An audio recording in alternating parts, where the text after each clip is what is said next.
ইসলাম ও পবিত্র কোরআনকে সত্য প্রমাণিত করতে খ্রিস্টানদের চ্যালেঞ্জ গ্রহণ করে বিষপান করেছিল বিখ্যাত ইসলামিক স্কলার আশরার রাশিদি। আর নিজের জীবনের ঝুঁকি নিয়ে তিনি প্রমাণ করে দিলেন যে ইসলামের কোরআন হাদিসে বর্ণিত একটি কথাও মিথ্যা নয়, কারণ হাদিসে উল্লেখ রয়েছে বিষপান করে একটি আজুয়া খেজুর খেলে বিষের কার্যকারিতা নষ্ট হয়ে যায়। এই ঘটনাটি ঘটেছিল 2020 সালে ইংল্যান্ডের ম্যানচেস্টার বিশ্ববিদ্যালয়ের খ্রিস্টান ও ইসলাম ধর্মের মধ্যে বিতর্ক প্রতিযোগিতায়। এই বিতর্ক প্রতিযোগিতা চলাকালীন ইসলামের সত্যতা প্রকাশ পেয়ে যাবে এই ভয়ে পশ্চিমা মিডিয়াগুলো এই খবর প্রচার করেননি। আর ইসলাম শুধু একটি ধর্ম নয়, একটি পরিপূর্ণ জীবন ব্যবস্থা। ইসলামের কোরআন এবং হাদিসে যা কিছু বর্ণনা করা হয়েছে তা এক বিন্দু পরিমাণেও মিথ্যে নয়। এর আগেও অনেক বড় বড় বিজ্ঞানীরাও ইসলামের সত্যতা প্রমাণ করেছেন। আধুনিক জ্ঞান বিজ্ঞান যত উন্নত হচ্ছে, কোরআন এবং হাদিসের ব্যাখ্যা বুঝতে তত সহজ হয়ে গেছে। আর এজন্যই ইসলামের সত্যতা স্বীকার করে অনেক বড় বড় গবেষক ও বিধর্মীরা ইসলাম ধর্ম গ্রহণ করেছেন। 2020 সালে ইংল্যান্ডের ম্যানচেস্টার বিশ্ববিদ্যালয় খ্রিস্টান ও ইসলাম ধর্মের বিতর্ক অনুষ্ঠানে যোগ দিয়েছিলেন বিশ্ববিখ্যাত ইসলামিক স্কলার শায়েখ আশরার রাশিদি। আর বিতর্ক চলাকালীন খ্রিস্টান পাদ্রী তাকে বললেন,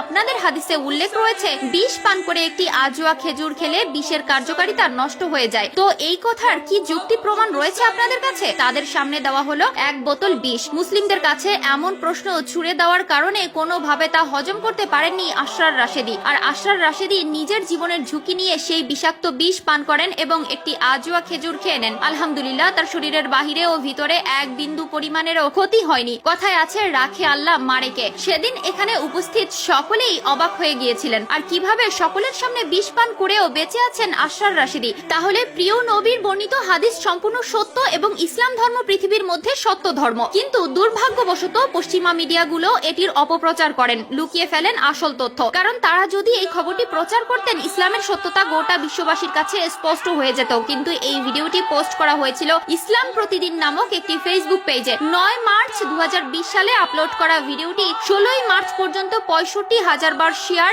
এবং 9,93,000 ভিউ হয়েছে। চলুন জেনে আসি মানুষের মৃত্যুর সময় কোন কোন প্রক্রিয়া চালু হয়। মৃত্যুর ঠিক আগে এক এক করে অঙ্গগুলো কাজ করা বন্ধ করে দেয়। প্রথমে শ্বাস প্রক্রিয়া বন্ধ হয়, আর তারপর হৃদস্পন্দন বন্ধ হয়ে যায়। পরবর্তী 5 মিনিটের মধ্যে শরীরের অভ্যন্তরের অক্সিজেনের সরবরাহ বন্ধ হয়ে যায় এবং কোষগুলি মারা যেতে শুরু করে। এই অবস্থাকে বলা হয় পয়েন্ট অফ নো রিটার্ন। এরপর প্রতি ঘন্টায় শরীরের তাপমাত্রা 1.5 ডিগ্রি কমতে থাকে। মৃত্যুর পর ত্বক 24 ঘন্টারও বেশি সময় বেঁচে থাকতে পারে। শরীরের কিছু কোষ মৃত্যুর পরেও সক্রিয় থাকে এবং নিজেদের মেরামত করতে থাকে। এই অবস্থা চলতে পারে অনেক দিন। মানুষ ছাড়াও প্রাণীদের মধ্যেও এই প্রক্রিয়া চলতে থাকে এবং চামড়ার জীবনযাপন অব্যাহত থাকে। কিডনি, লিভার, হার্টের মতো অঙ্গগুলো মৃত্যুর পর 6 ঘন্টার মধ্যে অন্য কারো শরীরে প্রতিস্থাপন করা যায়। নখ ও চুল মৃত্যুর পরও বাড়তে পারে। অনেক সময় দেখা গিয়েছে মানুষের মৃত্যুর পর